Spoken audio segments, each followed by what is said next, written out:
was Yeah. always behind the scenes, and I think by going to that program in London, it was such a safe place for me, man. Such a Yeah. safe place. And I was already comfortable in my own skin, but I'm like, man, it just allowed me just to be even more comfortable. I did a lot of spoken word there and just letting people see the different facets of my creativity, and as a creative, you're very vulnerable, man. You have to Yeah. be, Yeah. and I think that's one of the things that the young folks today, just with the onset of social media and bombarding them, and it's like, oh, I have to get so many likes and so many people have to follow me, and I'm just Yes. like, man, whatever, man. It's like it or hate it, I don't care, especially at Right. this age. I mean, this is the age I'm Right. at right now. I mean, I probably wouldn't have said that 25 years ago, but yeah, but right now, yeah, it is what it is, it is what Yeah. it is. Yeah, man. Yeah. Well, you guys, welcome to the Art School Graduate Podcast. Today, my guest is a former basketball player turned starving artist, turned self-taught designer, now a creative director, building his career inside communities and industries that are overlooked. He is the founder of United Colors of Design and the creator of Dawah Ink and a spoken word artist. Ladies and gentlemen, the conversation you just heard from this brilliant man, Mustafa Horton. Mustafa, my brother, how are you? Oh, I'm doing great, man. I appreciate that warm welcome, man. Thank you for having Yeah. me on, man. I appreciate it. No problem. I just hit record. Ladies and gentlemen, we were talking for about a good 20 minutes and I just hit record and he blessed us with just a great intro for our conversation to just roll into. We spoke about everything, you guys, like why are we here? What are we doing? The connections we're slowly starting to make in life as designers. So Mustafa, let's talk about it. Most Sure. designers have a design school history, but for people hearing this for the first time, you had a basketball scholarship. So how did you connect those two visions? Was it always design was there and I'm going to use basketball to get to it? Or was it just basketball first, whatever else happens, happens? Honestly, man, like art was always my first love, and basketball was such a close second. And as I grew, basketball just kind of overshadowed it. I mean, I'm a self-taught artist. I just consider myself like an artist, and then I transitioned into design.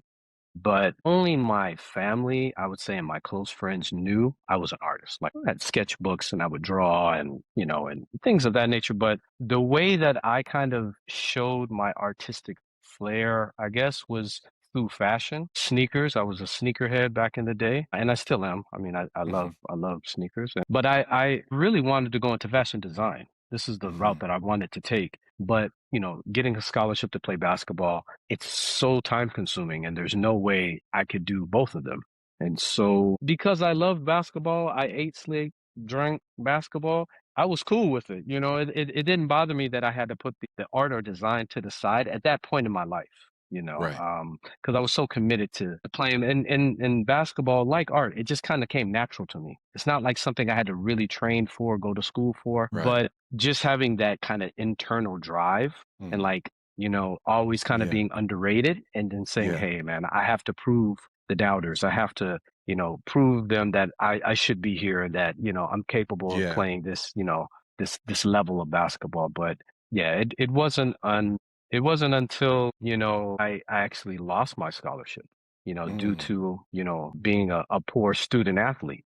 And Mm. and that's how I basically fell back on my art. In college, I didn't have really too much time to sketch and things of this Right. nature. I was practice in school and travel and all that good stuff. But once that happened when I was in Florida, I said, hey man, because I lost the love for it. Like I had this unconditional love for it at first. Right. And Right. then Right. once I lost that scholarship, I said, oh man, I'm gonna fall back on art. This is what Hmm. I've always wanted to do. I'm gonna be this black Picasso. This is what I'm Right. gonna do. Right. You Right. know what I'm saying? Yeah. So that's So kind of how it happened. what did that actual period teach you about yourself? Because that can be devastating. Because we even know, for example, I played football. I understand it. Like when you fall out of love with it and then you go in to do something else, you kind of don't even look at it anymore. But then we have those people that chase after it so fervently. And then when it doesn't pay out for them, they become like depressed. So what did that time teach you about yourself? I mean, I think that I was still really immature, at that point in my life. I was 21 years old, but because I don't know, I've just never been the person to say this one hiccup is going to prevent me from doing something great or trying to be great. And I just had this drive. I don't know. I was always just I've always put myself out there and saying, "Hey, this is who I am," and trying to I don't know, it's not like I was trying to be a trendsetter or I was trying to um, come up with something so unique and genuine, but that's just Mhm, the era that I grew up in with mhm, hip hop. I'm like grew up in the golden era of it. So I can remember when I was 12 years old, it's like, Sugar Hill Gang and, and dang, breakdancing and popping and locking. And I think kind of growing up in that era taught me that you have to be unique. You have to be distinct. You cannot be like anyone else. And then you have to be comfortable with that. And I think when I fell out of sorts with basketball, I was comfortable with just being an artist and creating, my own style. And like it or not, this is who I am. This is what I'm going to do. Somebody's going to like it. And so I think I titled it back then like abstract realism because mhm, it has this like abstract kind of look, but it still has realist, kind of portrait like mhm. or symbolism to it, I guess, if you want to say.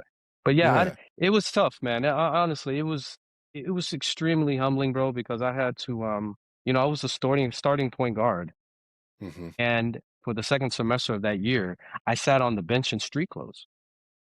dang, And yeah, and yeah, so but everything happens for a reason in life, man. And mhm. I'm happy that it went that way, because it's gotten me to where I am today. Most people would have quit, bro. I'm just gonna say it. Let's be real. Most people would have quit. But what honestly kept you going? Did you look at it as failure or did you look at it as this is a test and I must pass this test? What was your optics? I think it was that I'm given an opportunity to do something that was my first love that I neglected, for so many years. And so I looked at it as it was a test, for my family. I can remember my mother like, oh man, your other friends have finished school and you're still trying to figure out what you're trying to do with your life. Cause I took like a 4-year hiatus from school just to kind of figure out like, what am I going to do? And then I said, man, I'm gonna do art. I'm just gonna focus on art. And then I had some people that were promoting my stuff that was in the southeast region of the states, and was in some art shows, and I was slowly selling my originals, and I was happy with that. I was content because it was like self gratification. It's like I created something and somebody likes it and they purchased it. So I think that's the thing that really kept me going. Mhm. And again, like I said, I come up like hip hop, man, like that genre had such an impact on my creative career. I mean, honestly, and my creative like development Yeah. because back then nobody sounded the same. Everyone was unique. Everybody had their own style, their own cadence, whatever they spoke about. And I, gravitated towards more kind of conscious rap, if you want to say back then, KRS and of course I like Tribe because they mixed the jazz and their wordplay. But yeah, I think that was the thing that just, can I actually do this and make some money? Can I sell work that people appreciate and like? And Yeah. it's me at the end of the day. You know what I Yeah, mean? yeah, It's yeah, like, yeah. it's my work. It's like, like it or hate it. I really don't Yeah. care. It's like, I'm gonna Yeah. keep on pushing. Yeah. So during this journey, you had a friend come and speak to you, 97. That Yeah. changed your whole trajectory of life. Dang. So, what about that advice? First off, share the story of what was spoken to you, and then my question is, what about that advice finally clicked for you? So, this was during that 4-year hiatus. And I moved back to Denver from Jacksonville, Florida. And a classmate of mine, I remember we were at my house and he is into music production and he has like a little in-house studio and we're both like artistic. And so I had these pieces of colored pencil and I did a piece for him. It was called Fingertips. I think that's how kind of the conversation started. It was called Fingertips and it's like a piece of Stevie Wonder, like on the keys, and then the keys say fingertips, and it's a color pencil piece. And so he Nice. was like, "Bro, like, man, you're talented, man, but you're not gonna make it as an artist, like a purely as an artist. it's just too difficult, to get the following. And he said you should just transition yourself into design. Like you should market yourself as a designer because you already have those skill sets. Because I used to draw logos for people. I used to draw logos and I did my mother was like a culinary artist and she had a company Hmm. called Sweet Tooth Catering. And so I did the logo for her company. And these are like, before computers and everything. And so I was hand drawing a lot of logos. And so I knew typography to a certain degree because I could mimic things. I like great design. And so I would just try to mimic it. That's what I would try to do. I would look at a lot of great design. And then influenced by like Swiss design and Baja's Hmm. design. And so I took his advice to heart, man, because I said, yeah, it's a bit more structured. It's Hmm. utilitarian, like graphic design. Like art is whatever you throw up on the wall, you can sell as art. Right. But there's more discipline when it comes to being a designer. But I already had like I said, typography, color palette, and all that. I knew all that stuff. But that just came Yeah. natural to me. You know what I Yeah. mean? Yeah. Yeah. So you self-taught yourself Adobe Creative Suite from scratch. Yeah. Brother, I bought my first Adobe Creative, what was it, Photoshop off Craigslist. So I get trying to just get access to these things and learn it. And listen, I did the same thing you did. Through my research, I found out you had a secondhand Mac that barely had enough storage. Man, I had a portable, I had to carry one of them portable SD drives, the brick ones that was like that big. I had to plug it in and make sure I could run it from there. So man, Yeah, it's these exactly. stories are great when I hear people first introduction into design. But Yeah, for me yeah. is what did that process of self-teaching actually look like? And what did it do for your confidence? Because I'm telling you, you didn't do the school route, which probably was No. nicer because I'm telling you, you can have some great design professors and terrible design professors. So what Yeah. did that process teach you? That actually happened later, a bit later in life as far as doing some continuing education. But at that point, you know, I was like, okay, how am I going to be able to create the work for these clients? My background, a lot of my experience was in retail management. Like I started off as a retail salesperson and then I gradually moved myself up in the ranks to I had an internship, I had and so I was a people person. I'm very comfortable in sitting down and talking to people and hearing where they're at and listening and then saying, hey, let me try to guide you this way or guide you that way. And so in reaching into the community I was in, the Muslim community, these business owners, they needed, advertisement, they needed business cards, they needed this type of stuff. And so my brother actually he brought that Mac home he worked for a company called Houston in Virginia. We lived together in Maryland and he brought this old Mac and he was just like, yo. And so I started working out on that. And then he was at the University of Maryland at that time. And so I would go to their computer lab and and they thought I was like a grad student, like they're in the school of design. And so they would just Yeah. let me in. It's like, hey, come on. And so I would observe what people were doing. I would go in there and the one thing that I felt really comfortable with was Illustrator. A lot of people went into Photoshop, like their early beginnings Yeah. with the Adobe suite is like Photoshop. Mine was Illustrator because that was the closest thing to drawing that I could do. Hmm. So, I would use that mouse as it was like a pencil, you know what I mean? Right. So, and then speaking to other people who were a bit more proficient in it than I was, Hmm. that's how I learned as well. Looking over the shoulder of people and actually them looking over my shoulder and saying, giving me kind of the shortcuts, but I made it work for me. It was like a tool Uh-huh. at the end of the day. I might not know all the shortcuts. I might not know, I might not Right. use it as you're supposed to use it by the book, Right. but I made it work, and I produced Right. some good stuff, with that, you know what I mean? Yeah. So let's talk about the moment you attended portfolio reviews at the Art Institute in Washington and at Maryland Institute College of Art. But you went not as a student, but just to test yourself. Bro, Yeah. why? Why do that? Why stress yourself? Why put yourself through there? I'm always up for the challenge, man. I think that's the thing. Like I'm kind of wired as the athlete, and it's like, okay, you don't think that I can go with you guys? Okay, Just why? let's see.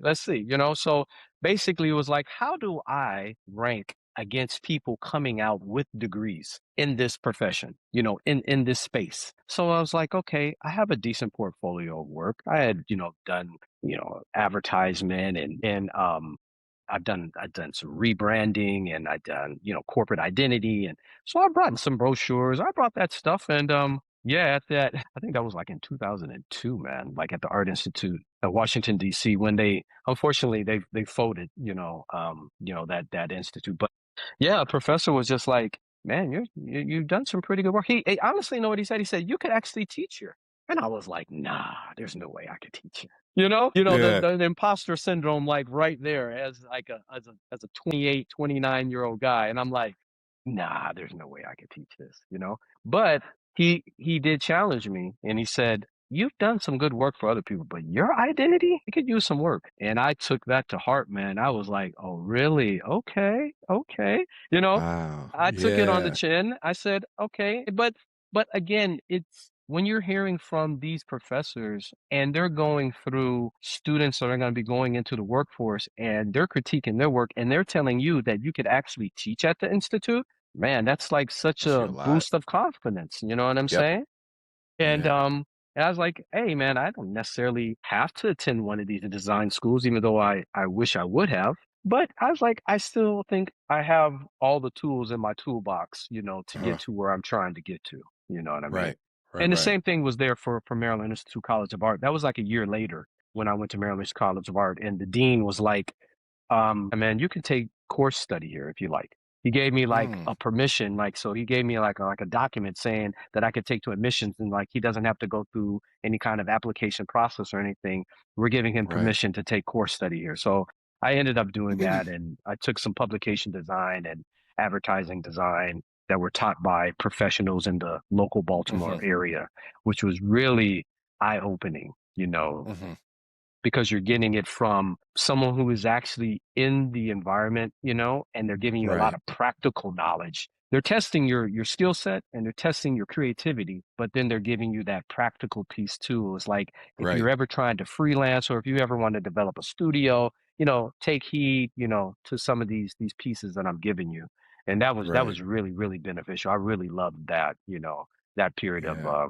my design career. Yeah. Okay. So I'm just curious about this. You spoke about it a little bit ago where you said your design portfolio was almost entirely doing work for your community, the Muslim community, and working with startups and small businesses and nonprofits. So I'm curious to know, what was community design? What did working in that community teach you that a traditional agency path would have never taught you? I think the probably the client relationship building part of it and selling your idea to a client. You know what I mean? Yeah. Convincing them that you have the skill set, you have the ability to solve their problem. Because at the end of Hmm. the day, we're problem solvers. You know what I'm Right. saying? And I had that actually already in my toolbox just from the work experience that I had, in Right. retail. I mean, I worked at the Gap, I worked at Banana Republic, I worked at Dillard's. I had worked all these type of sales jobs, and I had an internship with like J.C. Penney back in the day, and even I worked with IKEA. That's when I first started working with IKEA. And so again, it's not a cookie cutter approach. Even when you're in the retail space, you're always speaking to people where they're at, and you're trying to solve a problem for them in a sense. Hmm. So utilizing that within the community, honestly, in the community, I did a calendar design Hmm. and from that money, I was able to purchase my first desktop. I bought a Wow. Dell desktop system for like Mhm. back then, I think it was like maybe $1,500 or something like that. It was like in 2003, I think I bought that. Wow.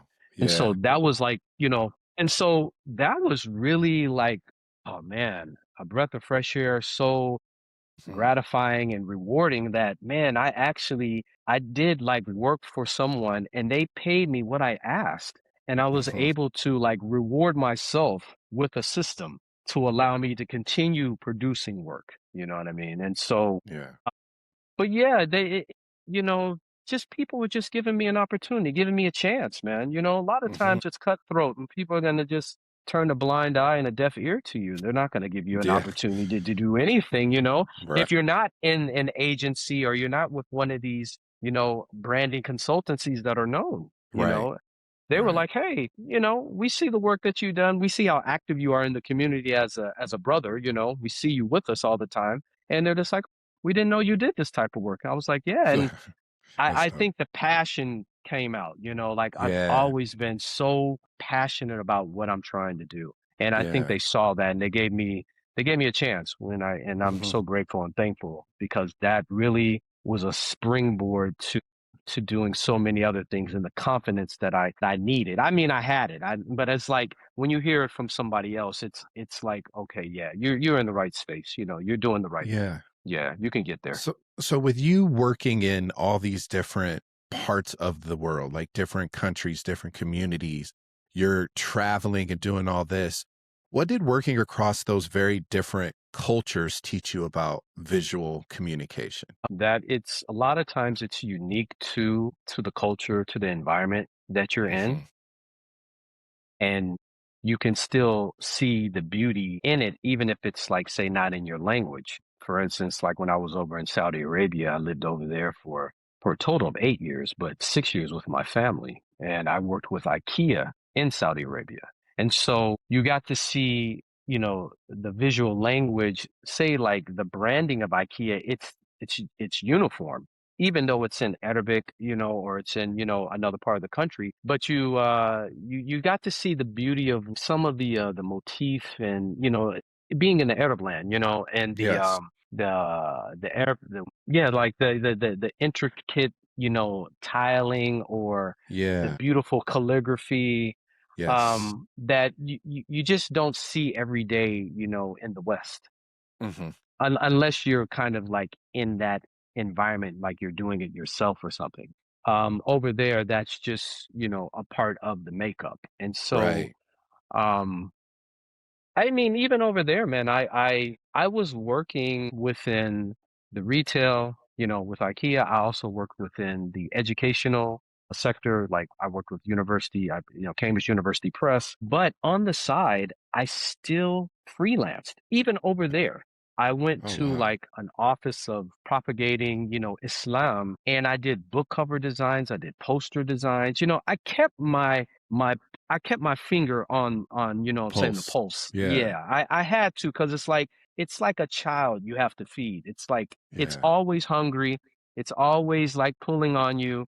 And it's like Yeah. if you don't feed it, it's gonna become malnourished and it's gonna die, man. And so Right. that was the thing, even over there, even during those years, any opportunity I got, even when I was with Cambridge University Press, I said, hey, I'll do, it could be for an event, Yeah.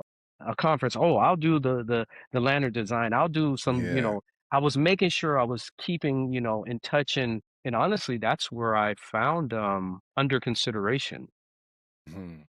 Bronny and Armit, this husband and wife tandem that puts on these beautiful design conferences. They Mhm. do brand new conference, they do in-house and focus now, and they do first round. And these are Mhm. all about corporate identity, branding. And I stumbled across them online when I was in Saudi Arabia because I was always looking for best practice, Right. because I want to try to mimic it the best is the best way that I can because I don't have that kind of traditional knowledge and Right. base as a designer. So I'm always just looking at who has won awards in design and I'm really attracted and working with IKEA too.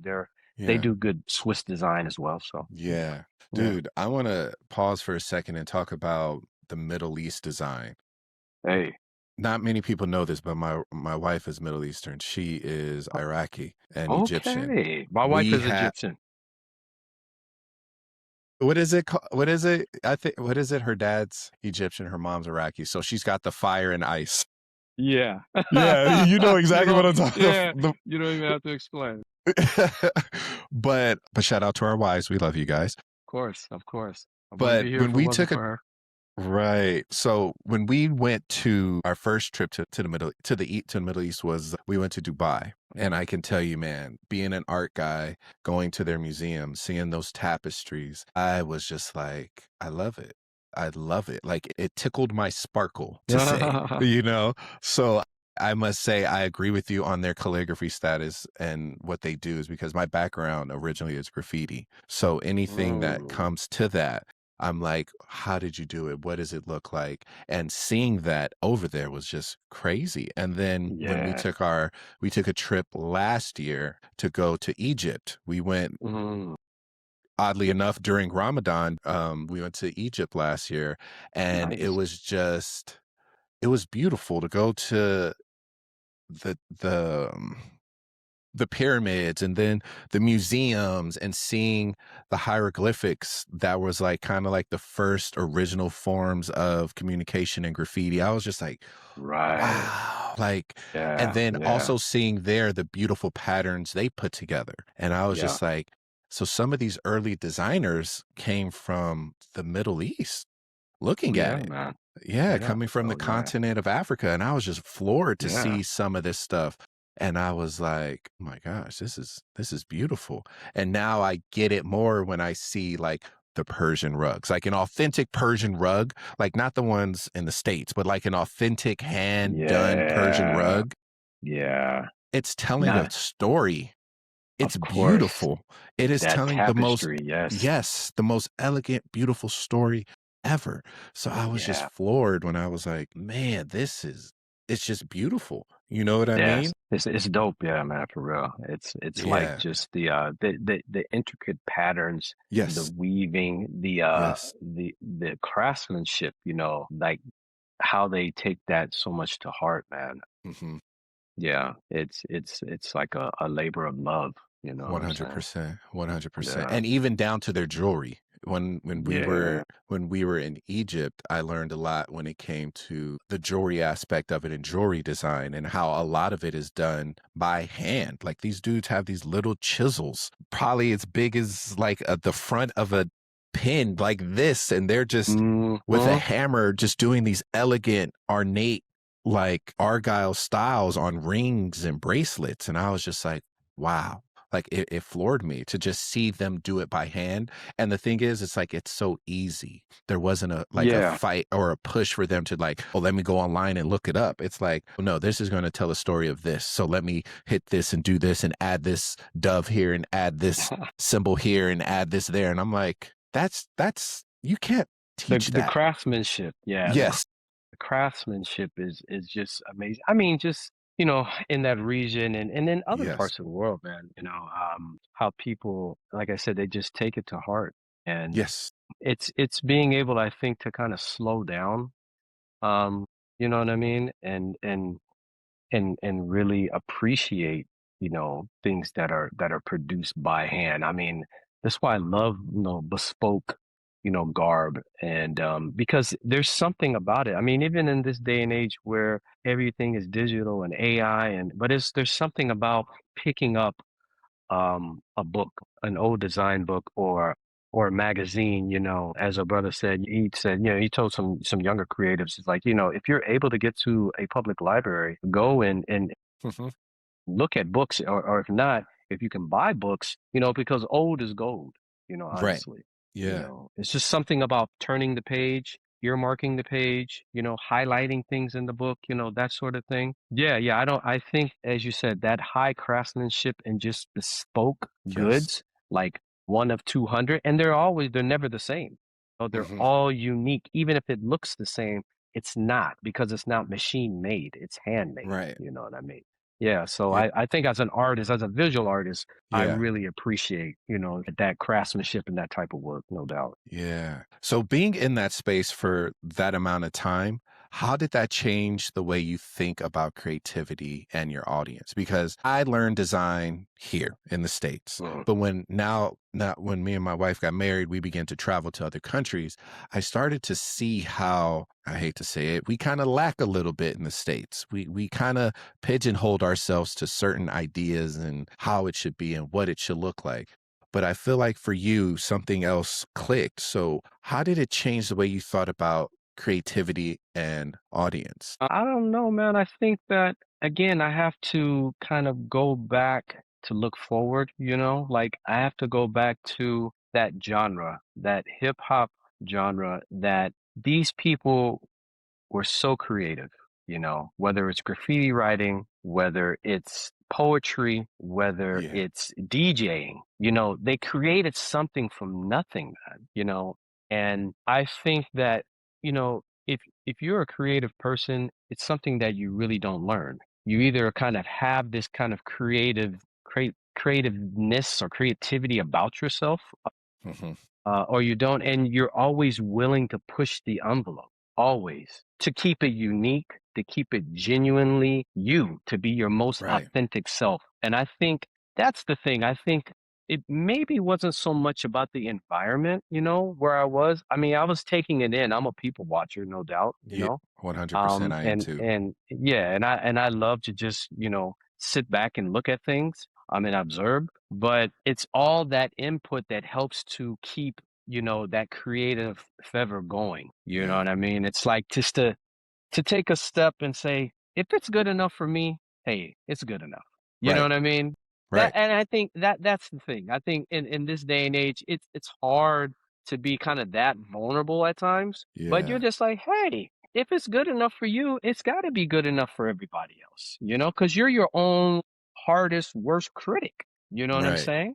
And so like I said, I think the environment, yeah, it shaped a little bit of my design, like, and maybe where I would research and look at like things for inspiration, Yeah. but always trying to stay, you know what, let me go this way. Right. When everybody might want to go the other way, I'm like, I'm gonna I'm gonna try go this this. way. Right. Yeah. And I've always, bro, I've always, like, even when I was in high school when we played basketball, back then it's like the MJ, where the fours were out, the fours, the threes, the fours. And I think I made it, our team made it to the state championship game. And so I rocked some like Bo Jackson trainers like in the final game. Cause I was like, my boy was rocking Jordans and the other one was like Air Flights. Most of us had Air Flights, but I was like, I'm gonna do something entirely different. And I think I've just always kind of just had that in me, just say, Yeah. just do something different, bro. You know what I'm saying? Right. You Right. cool with it, and then maybe Right. other people will like it, you know what I'm saying? Yeah. So Yeah. Yeah. yeah. So I'm curious during this time of you're building your design career during these like kind of early years right now. But what during that time helped shape how you think about sustainability and creative careers? Because you went from Mhm. going from your own personal portfolio, challenging yourself against professional students who are learning a craft. You relocated, went to Virginia, Maryland. You went to the Middle East. Like all these things, you're literally stacking your resume, and then it's like you get your first full-time position in 2018 as an art director, but then you lose it during COVID. So it's like Mhm. you're building this design career. Yeah. So I'm just curious, how did that help shape the way you think about sustainability and creative careers? Because my man, you've lived a great one. Thank you, bro. I just never gave up, man. That's the thing. I never lost focus on what the end goal was going to be. Like I said, hey, brother, you're talented enough. You can do this full time. You have never worked in an ad agency for the most part. You've never worked in like a branding consultancy. You have creativity. You have an artistic background. You can get there. You've been freelancing for 20 years. You Yeah, can get to where you want to get to. I think it's going through those highs and lows that build character, that build, what I'm saying, grit. right. And then I always would fall back on my athletic, what I'm saying, life. And that, you've always been challenged, and you've always had to push through. You always had to get that second wind, and then things turn out that much better. And so I just never lost focus. I was just like, hey, I'm gonna keep on. If I get 100 no's, there's gonna be one yes. Somebody's gonna like say, hey, we think that you're capable of handling the designs for our organization. And when I got that opportunity, that was the first time that I had been hired as a Yeah. designer, with Aiden Gray, this kind of high-end furniture company. And funny enough, man, they had a collaboration with Diane Keaton, the late Diane Keaton. Hmm. And the owner, he was like, it didn't work out with the other designer. and we're already behind schedule in launching this product, in launching her line. And it just kind of threw me in it, like in the deep end in a sense. Yeah. And so I said, okay, no problem. So what I did was, that woman wrote a book called The House That Pinterest Built. And so I just went through that book as a form of research. And I said, if she's approved everything in this book, the aesthetics, the typography, the Just use photographs, that. that's it. Yeah. I just don't try to reinvent the wheel, just Right. just That just just put a use beautiful that. hubcap on it. That's all you Right. got to do. And so Right. that's what I did, man. And and her manager were just like floored when I came up with like all the marketing collateral and the press kit and even the owner of the company. He was like, "Man, like how did you do this?" She's so impressed. He's like, "We want you to attend the launch with us." And that was at Oh the wow. High Point Furniture Mart back in 2019. Yeah, it was in 2018, 20. Yeah, so I got a pic with her, and she was just mad cool, and just appreciated the work. And Yeah. but then it was short lived, and COVID came, and yeah, and but that allowed me to get other positions. That allowed me to work with other kind of big companies. I worked with Wiley Education in their higher education. I also did with Rockwell Automation. And so, they're like, "Oh, we want you to be a senior designer." And it's like, you get these titles and you're like, "Okay, Yeah. but then you're showing them, um, I have the creative chops, like I can not only do like layout and typography and all, but it's Hmm. like I try to throw in my own little creative touch to it as well. And that was appreciated too, because I was Hmm. given an opportunity to do some logo design and to come up with a lot of wireframes, within Yeah. Wiley. Yeah, which was cool. And that was kind of like a first time. I did some of it I had done some of it prior with a smaller company, but it got to put me on like a different kind of like stage, and show Yeah. like, yeah, I should be here. And yeah, man. So yeah, That's it's dope. it's it's been a crazy, it's like, man, it's been a crazy ride, honestly, and Yeah. just where I'm at now, it's been so gratifying, man, honestly. Would you change anything about this ride? Would you been like, hey, let me off here? Or would you go back and run it Nah, through again? nah, man. I would keep it just as it is, man. Just of late, honestly, when I've been working with a nonprofit humanitarian relief organization, uh, and I've been with them almost 5 years. And I approached them and I said, hey, I presented this creative director position to them, and they kind of shot it down, and I Hmm. was just like really hurt. You know what I mean? Yeah. But, at that point came Future London Academy. And that was the best decision that I made for my creative career. It's the Yeah. best thing that I've done, after I would say embracing Islam, you know what I'm saying, and becoming Muslim like 27, 28 years ago. Hmm. That just put me in such a safe space. It's just like, just to really open Right. up the book and say, hey, I am an artist, Right. at the end of the day, and I am comfortable with that. And, Yeah. here are like the different things I can do as an artist. You know what I mean? Right. Right. Yeah. Right. That's amazing, man. So let's touch a little bit on this big project and passion project you're working towards, the United Colors of Design. This thing Yeah. spans over 20 years and it just started literally with a logo. And That now was it. that logo has now gone into it's sealed in infamy forever in 2011. Talk us through this, man. Like, Mm. what does it mean to create something that has proven itself so slowly? Bro, I think that whenever you're not doing it for the likes or to be accepted or, for money or anything like that, you're just doing it for yourself. I got challenged and I looked back on my past and how that logo came about. I loved the color as a child, so that's why it's very colorful. I got to credit two of my uncles back then that were so inspirational and were a guiding star for me. But it was, I'm trying to think, man, when that came together, brother, I was looking at some Swiss design, Yeah. grid, layout, And I was just like, okay, let me just kind of This ain't throw gonna this work for grid me. together. Yeah. Yeah. And then, cause I said, I want it to be like colorful. Right. And then I was like, and I start putting in these colors. And honestly, it's made up of 92 colors. This flag, this United Colors of Design. Yeah. Yeah. And so that's why called it United Colors of Design. Like figuratively, it's like that. Artistically, it's like that. You know what I mean? Yeah.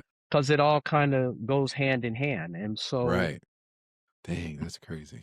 yeah, and then that was like 10 years after that, Logo Lounge, which is a known, site for Yeah. logos. They put out these beautiful Logo Lounge books. And I said, man, let me submit this. Let me see if I can get noticed. And they Right. chose that for their like it was their I think 3,000 That's shapes and dope. symbols, book. And so I was like, cool. And so it sat in the book and it just sat in my archives for, 10 years, man. Yeah. um excuse me, you go back to it was 2022. I Yeah. went to a brand new conference in Austin, and oh man, I was so like inspired to do Yeah. something after going to that conference. Honestly, Right, I right. was just like, man, I'm gonna do something in Dallas on a really micro level. And then I just thought, like, what name could I use to bring that about? And Yeah. then I was like, I'm gonna go ahead and use this United Colors of Design. I've already got this. I was just like, that just made it just That's made sense cool. to me, you know? Yeah, yeah. And then that's how it started. It started as a for-profit. It was a for-profit, studio. I was Yeah. gonna have this like for-profit studio, and I just wasn't getting the traction. I just wasn't Right. getting like I wasn't where I wanted to be. I did 4 events in 2023, man. Yeah. Brought out some great speakers to Dallas, but it just wasn't picking up like I wanted it to. And I said, man, I think if I go this nonprofit route, I Yeah. can build community, I can build sustainability, I can get corporate sponsorship. There's a lot of things you can do as a Yeah. 501c3, but you run it as like a for-profit. That's the thing. Right. You have the Right, right, the right. for-profit mindset, but you run it as a nonprofit. And yeah, it's now it's all about we talk about these emerging creatives, these Yeah, young yeah. creatives, these young professionals. That's what it's really about. It's really to help motivate them, inspire them, to mentor them, to navigate, the environment they find themselves in with AI, mental health, Yeah. bridging the gap, because I'm old enough to be a lot of these people's, father. And so, Right. um, it's like being able to say, hey man, I see where you're at, I'm gonna try to meet you where you're at. Yep. Of course I grew up in an entirely different world, different era, you know what I'm saying? Uh-huh. But you could still benefit from some words of wisdom that I can drop on you. You know what I mean? Right. And Right. it's just because we're never too old to learn. Right. That's the whole thing. And trying to get honestly, man, I think it's trying to get people with you being like an adjunct professor, you're dealing with students and you're Mhm. teaching people things. And I don't know if like the environments that you have, if they're either virtual or if you're in person, In you person. know. Yeah, and there's just something about that, man. There's something about you being in a classroom or you being in a studio with other counterparts and you reading body language, you seeing Yeah. style, you seeing a shrug of a shoulder, you see a Yep. smirk. You know what I'm saying? Yep. Those things live are different when they're virtual. You know what I'm Yes. saying? Yes. It's entirely different. And so that's the world that I grew up in. By getting the opportunity to go to Future London Academy, it was a no-brainer, man. It Yeah. was, like I'm gonna be with 30 other people in London for 2 weeks Right. at a time. Come on, Yep. man. That's like, and then you have these excursions, you going out Yep. and, going to Pentagram and going to like Pearl Fisher and Yeah. going to like great studios, like world renowned studios and rubbing shoulders with like, principals in there, chopping it up with them. And you're with like a group of cohorts that are leaders in their own right. You know what I'm Right. saying? But there's just something about, like I said, that the soft skills that we have, man, that we take for granted to be able to be in a room and not have to be on your device and just to talk Right. to people. There's Right. something about that, man, that I think this 100%. generation can get because unfortunately, many of them went through school and they graduated because it was COVID. 100%. You Yeah. know what I'm saying? And Yep. that was just like devastating. You know, Right. that's what this thing is about, man. This is in yeah, just trying to do something where you can give back and that people can see the value in what you're trying to build. You know what I mean? Yeah, yeah. Yeah. Yeah. So what's the gap in the design community that you're trying to bridge or fill with this platform that you're building? I think the multidisciplinary ecosystem is like what we're really trying to build because I was fortunate enough to recently I went over to Dubai. I went last year for Dubai Design Week on behalf of my organization, on behalf of United Colors of Design. And then I also went to Qatar. I was in Doha in January, and it's crazy how unstable things are now. But I was just over there in Right. January, you know what I mean? And I got to rub shoulders. I went for it was an event that was primarily for Muslims. It was called GIM. It's a globally empowered Muslim summit. And so they had about 800 of like shakers and bakers and movers and all this type of stuff that were over Yeah. there. And I went, with my organization. But I think in that region, you find this multidisciplinary ecosystem Yeah. more prevalent. And Mm, you're finding architects working with industrial designers, working with interior designers seamlessly. You know what I mean? right. Like even in Dubai, you have Dubai Institute for Design and Innovation, and Uh-huh. they have a multidisciplinary bachelor's that you Ooh. can Yeah, acquire. yeah. Yeah, and so I think they worked with MIT, they worked with the New School, Parsons in New York to develop their curriculum. But I got to speak with the vice president, of the institute and was talking to him about United Colors of Design and, Design Intersect, this inaugural event that we're Yeah. putting on, next month. And it just resonated. They were just like, yeah, that's That's kind of like cool. where things are kind of like, in a Yeah, yeah, sense yeah. going. Like it's good to be a specialist, but like a lot of people are wanting like a generalist as well. And like kind of Yep. like seeing it from their perspective is invaluable. Like from an architect's perspective, like and you're trying to Yeah. solve the same problem, or from an industrial designer's perspective or a Yeah. visual artist's perspective, yeah, it's just really invaluable, man. You know what I'm saying? That reminds me of what is that saying? The master of none, the master Yeah, of the one. jack of all trades, the the Yeah. the, the master of none. Yeah. There's something about that today, you know what I'm saying? Yeah. Because even when people are applying, they're like, they want you, like, you're applying for a graphic designer, but we want you to be a motion designer. We want you to be an animator. We want you to be, you're like, what? We want you to know UX and UI, and we want you, you're like, golly. That's the There's a truth. lot. Oh There's a yeah. lot. You know what I mean? But yeah, Yeah. man. Yeah. So Yeah. I'm curious now, what do you see happening in the design world right now that makes this multidisciplinary collaboration and all these other things you're speaking about feel so urgent that you're like, hey, this is something we seriously have to tap into for society, for community, for the students coming behind us that are learning this. So why does it feel, or what do you see happening in design that makes you feel like this is urgent? I mean, I just think at the time where we're living in with AI, and that there's always room for the human interpretation and influence in things. Yeah. Like AI is a tool, and don't be blindsided by it, and utilize it for what it's worth. But in the end of the day, these disciplines, we're problem solvers. And Yeah. although AI may do the mundane that much faster, but when it Hmm. comes to like creativity, just go outside and look at your surroundings, to be motivated. You know what I mean? Because that can really inspire you to produce something Yeah. for a client. You know what I'm saying? And you're not tapped into the artificial or the virtual reality world. Right. I just think that there's just something about these disciplines coexisting with one another and Hmm. collaborating with one another because it just makes the end result that much more holistic, and that Yeah. much more richer, you know what I'm saying, Yeah. than if you were just to have four people from the same discipline together Right. and trying to Right. solve the Right. same problem. You know what I'm Right. saying? Yeah. There's just something, and I got that when I was at Future London Academy because we had 30 cohorts. we had marketing specialists, we had creative directors, we had Yeah. product designers, industrial designers, architects, boutique Yeah. owners, fashion design, whereas it was in that times we had to come together to solve a problem that Mm-hmm. we were tasked with in utilizing our own, specialties, Right.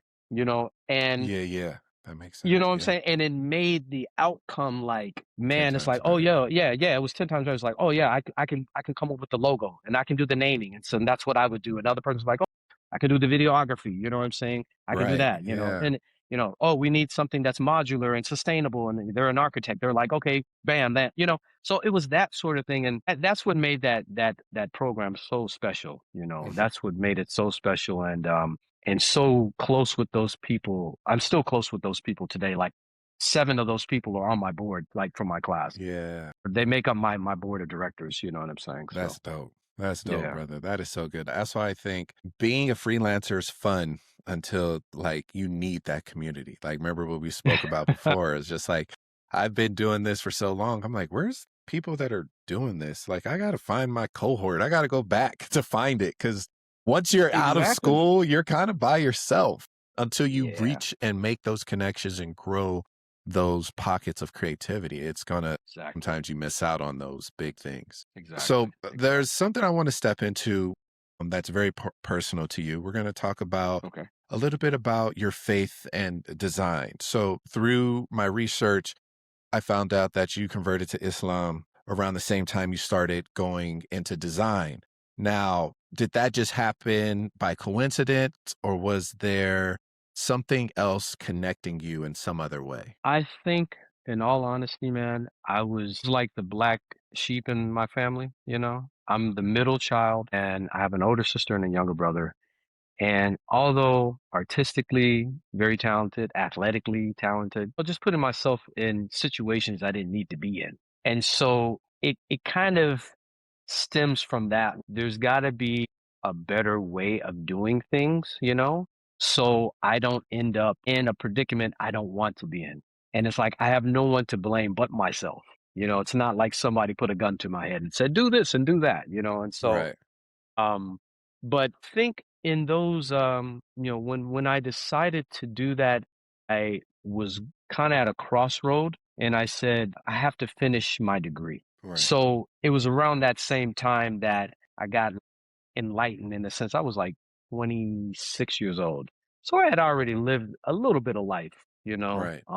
had traveled a little bit playing ball. But leading up to that, I remember I did an art mural for the Jacksonville Boys Jacksonville Boys Home Association, I believe. It was like an Uh-huh. orphanage for boys. And I did this piece called Be a Champion. I painted it inside of one of their dormitories. Uh-huh. And it was just like challenged myself, like, can I paint a mural? Can I do this? I Mm. can draw.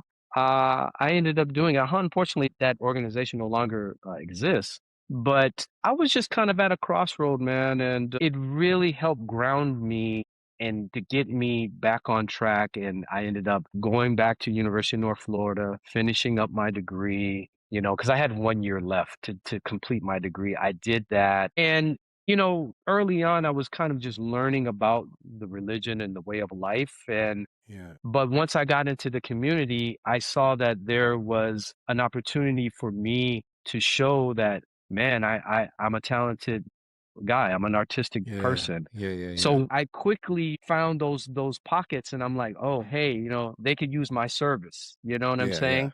So it allowed me, it was a natural kind of like transition to getting back into design Mm. because as we mentioned earlier, they gave me an opportunity where Yeah. many people would be like, nah, you've never done this before. You're an artist. Okay. But they're like, okay, sure. Yeah. Show me what you got. Show me what you can do. And then it's like, you're like, I got to go head and shoulders above what Yeah. they're expecting. And then doing that once, twice, then you start to build a name for yourself and, you become Hmm. kind of reputable. And then people are like recommending you to other people. And Yeah. a lot of times that's how the freelance world for me has been. Hmm. It's like I really haven't gone out and like on the soapbox and I am this and I am that and and Right. trying to get the work. It's just kind of just naturally come to me or I saw an opportunity and I'm just like, hey, I'm gonna go for it. What can they say? No? Okay, that's it. You know what I'm saying? Right. And yeah, and so that's kind of how things started when I first, embraced Islam and became Muslim. Okay. So I'm curious about your Islamic design studio that you made. It's Dawah Ink. Yeah, Is that how you say it? Dawah Dawah Ink. Ink. Yeah, Yeah. Dawah So Ink. Yeah. how does it feel to what does it mean to you to design something rooted in such a spiritual identity? Honestly, I look at it as some of the best work that I can do, really. I came up with this Dawah Ink after me and my family were transitioning back to the States. So that was like in 2011, the end of 2011, beginning of 2012. I said, man, I want to go back over. I want to have something where I can just do like Islamic work, whether it's my own kind of abstract realism Islamic work, paintings or posters but yet working with like faith-based organizations to do work for them as well. Yeah. And Dawa is Arabic for like to call. So Hmm. like you're calling people to the faith. And then ink, I was just like, I didn't want to call it Dawa pencil. I was just like, okay, ink, it's like an oxymoron in a sense, I guess. Right. It's like, Right. Right. so I said Dawa, and the people's like ink, oh, like INC. I'm like, no, like INK, like an ink pen. And because that Yeah. represents the artistic part of it. And so, yeah, if you, if you go to the website and you look at or if you go on the Instagram page and you look at some of the stuff that I've done, it's really modern, minimalistic, you know, Swiss inspired, Hmm. Bauhaus inspired, modern. It's not like your typical calligraphy, Right. traditional Islamic artwork that you would see. Yeah. And I do It, that purposely. I'm like, I just do it like to go against the grain, just to do something entirely different that people haven't seen, but maybe they'll still appreciate, yeah. the work. Yeah, Yeah. yeah, yeah. So another thing I found really interesting when researching this organization is that you pledged 20% of proceeds to go to humanitarian organizations. Now, let's be honest, we're designers. No, design as philanthropy is not a conversation a lot of us have. Like, you want us to work for free? Yeah. Absolutely not. Because we get it, right? But why is it important to you that your creative work is carries that kind of heavy responsibility? I mean, because at the end of the day, it's just about being morally upright, and doing something that can impact communities that are just less fortunate than you. You know what I mean? And so if I'm able to give 20%, some of my earnings, which isn't much, you know what I mean? And it can help clothe, it can help feed, it can provide clean water, it can provide some type of, educational benefit for those who might not necessarily be able to get that and that in the region of the world that they're at. I'm all for it. Like this past Ramadan, I did a charity type of campaign where I published a book called 99 Names of Allah. It's called Plus 99 Names of Allah, and it's Mhm. a very colorful flip book on these names of and attributes of God. And so all the proceeds went to one of the local Islamic centers that I attend. So Yeah. yeah, I sold like, I don't know, almost $1,000 worth of the book and all the proceeds were going to that particular Islamic center. Yeah, and I noticed that that book, it's spoken word. Is The that the same book? Or is No, it, I'm sorry, the 92 Colors? Is that oh, the another 90 book? no, 92 colors, yeah, that 92 colors is a Okay. short 3 minute film, if you want to say, that I me and a buddy of mine that's a great cinematographer. Yeah. We came together, and that was my final project for Future London Academy. It was, Got you. yeah, Okay. they wanted us, they came to us and they say, hey, for your final project, it's a 3 minute presentation that you have to give to a panel of design leaders about anything that you're passionate about. Something, project that you're working on, your business or whatever. And so I said, I'm not going to do a 3 minute presentation. I said, I'm gonna produce a video, and then I'm gonna Yeah. do a piece of spoken word. So it's gonna be it's just showing creativity, you know what I'm saying? Right. I was like, because I'm an artist in the end. I was just like, I'm gonna do something very creative that I imagine nobody would do. And Yeah. sure enough, nobody did that. Nobody produced Yeah. a video, and it was a piece of spoken word, and I got to go through That's the dope. very beginnings of United Colors of Design, and but yeah, you can check it out. And my buddy, this dude Chance, man, excellent cinematographer. He's the one that directed me and guided me through it. Yeah, That's dope, man. yeah, Okay, yeah. so this is the one part I like to throw in, which is the rapid fire questions. All right. Okay, So you got to just give me your best answer you can come up with. So okay, no problem. basketball or design? I'm gonna say design now. Okay.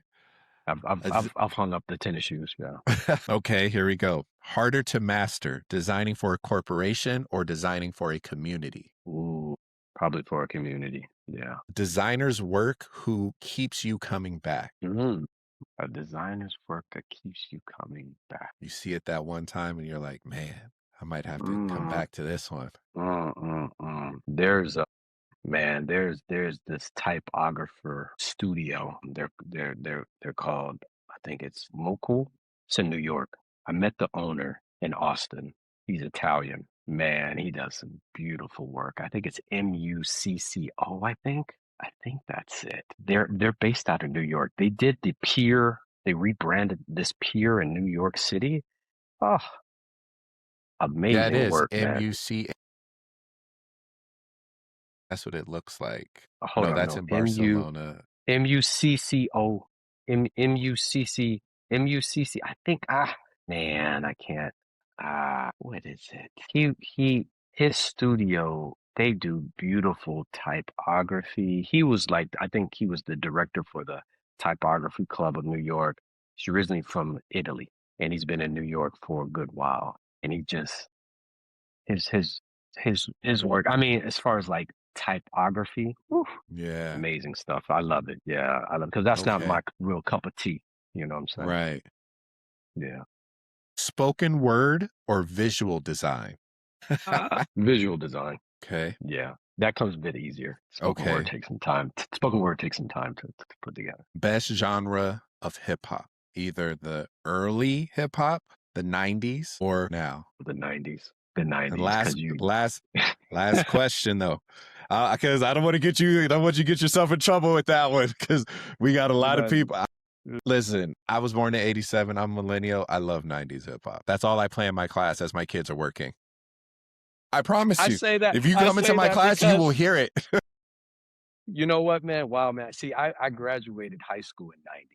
And so, yeah, so that 90 to like 96, because you still have all those earlier groups that came into the night, the Arabian Rakim, the LL, the EPMD, the Public Enemy, the De La, the Tribe. Yeah. Yeah, all of that. Yeah, all of that. Yeah, yeah, yeah, yeah. Beautiful, Okay. man. It literally, you can hear it. Like kids know they're like, "Oh, that's Professor Robinson. He's playing music."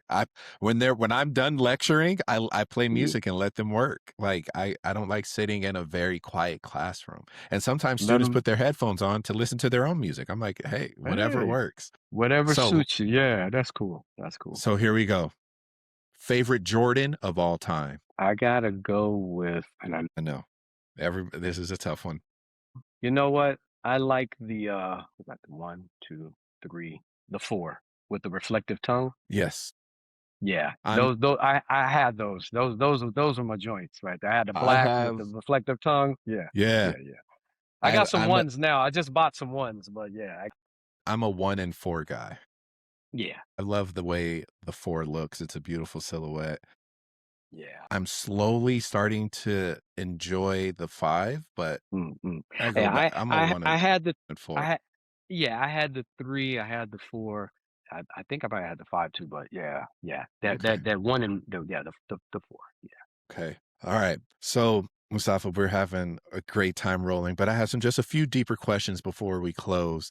no I problem. mean, we've talked about it, man. You built a career largely outside of the traditional design pipeline. No degree, no design degree, to be a matter of fact.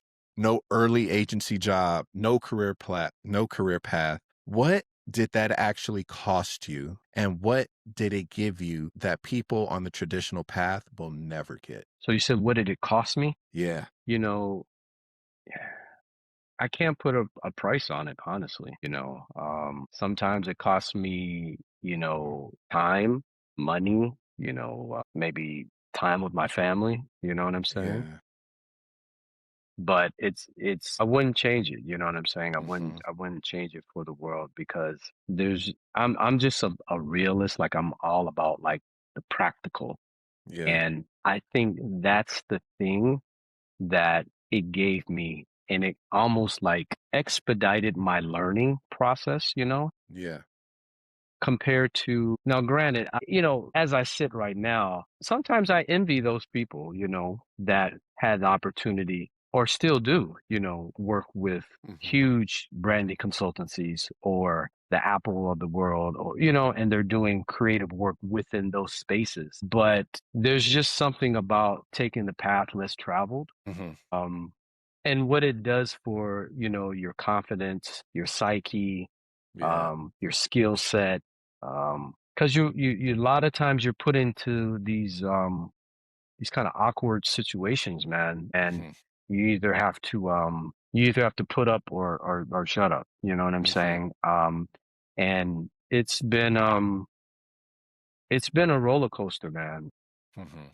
I would say early on, like being able to look back on it. But I'm so happy that I took this route, and because now I'm able to connect with all those people. You Yeah. know, I'm able to rub shoulders with those people, I'm able to invite those people as guests, for an Yeah. event. And you find that they're all just so humble, man. Right. They're Yep. also down to earth, and that's the beauty of it. But as a 25, 26 year old, you're just like, oh man, I Right. can't get on, nobody's giving Yep. me an opportunity, you know what I mean? Oh, But I'm in my 50s, it's like, hey, I still got to where I was supposed to get to. right. Right. So, what is something about the design industry you wish people had more courage to say out loud? That it's still a segmented type of industry. I mean, why do we have Where Are the Black Designers organization? If you've heard of that organization, it's like 10,000 plus. Why do you have, the professor at University of North Texas and there's a professor at, I think she's at Tennessee State, that are writing and Cheryl Miller that are still bringing up these things about, the racist tones and everything that Yeah. we're still encountering, in this space. Kalina Sells, that's the one. That's it. Yep. Yes. Kalina Sales. I met her at University of North Texas right before released her book. And Omari, she's that's at the University of Yes. North Texas. Yeah, professor there. I met him as well. And so, yeah, this is America. This is how the country was set up. You know what I mean? And the reality is you still got to work twice as hard to almost get half as far. You know what I mean? Hmm. And to build the credibility and build a legitimacy, you know what I'm Yeah. saying, for your brand, for your name, you know what I'm saying, as a Yeah. person of color, you know what I'm saying? So Yeah. that's just the hard truth, you know what I'm saying? Right. Right. Yeah. For a young creative sitting somewhere right now who feels like they're on the outside of the design world looking in, what do you want them to know? There's always space for your talent. You know, don't ever think that you're not capable of getting into a space and doing something where you're passionate about it and you would like to live, or make a livelihood out of it, as long as you just be your most authentic self, you know what Yeah. I'm saying? Yeah. Yeah, Yeah. yeah, anything is possible, but don't compromise, just be your Hmm. most authentic self, be genuine, and those doors are open, you know what I'm saying? But Hmm. when they do, just be prepared, you know, Right. don't ever have any regrets, just Yep. like, just be prepared when those doors do open for you. You know what I'm Right. saying? Yeah. Yeah. So, what would you tell your younger self? The kid got the scholarship, lost the scholarship, trying to figure life out. What would you tell your younger self? I would tell him, you know what, bro? You're gonna have to be patient. You're gonna have to be patient. You're gonna have to persevere through the ups and downs because it's never your way or the highway. Hmm. You're gonna have to, yeah, you're gonna have to persevere and have a level of integrity Mm-hmm. to get through the tough times, and always be willing to ask questions and listen, Mm-hmm. and don't and just and be vulnerable, and be vulnerable. And like I said, and just be you, be your most Yeah. authentic self. I think that's one of the highlights. Just be authentic. I know it's a word Yeah. that's used a lot, what I'm saying, these days, but Yeah. I really hold true to it. Yeah. And lastly, with a decade, Mustafa spanning with a career spanning 2 decades, when someone experiences something you've helped make, what do you ultimately hope they feel, and what do you hope they carry with them after that experience? That it's possible for them to do the same. You know, you know, yeah, it's possible for you to do the same within your space, and hopefully, they're inspired and motivated to do something, what I'm saying, within their space that can affect, the people around them Yeah. positively. Yep. Yeah, and 100%. yeah. So that's it, bro. All right, my brother Mustafa, where can the people find you, and what do they have, and what do you have coming up? So you can find me at unitedcolorsofdesign.org, and on Instagram, it's United Colors of Design. That's the handle. We have a special event coming up in New York City. It's going to be Thursday, April the 9th at the Museum of Art and Design. That's in Midtown. We have a great panel, 7 speakers for Design Intersect. We have the renowned Say Adams, a visual artist. We've got Pascal Sablan. She is CEO, a woman of color architect for Adja Associates in New York. I have Jesse Reed. He has a design studio, Order Design, out of Brooklyn. He has Standards Manual. It's a publication company. He also has Standards. It's a platform where you can put in branding and everything online. I have Sue Matthews Hale. She's coming from New York. She has Hale Design, or it's called Hello Hale. She rebranded Papa John's, Walmart. She's a speaker. I've got Shabar Sagarwala. He's coming from Dubai.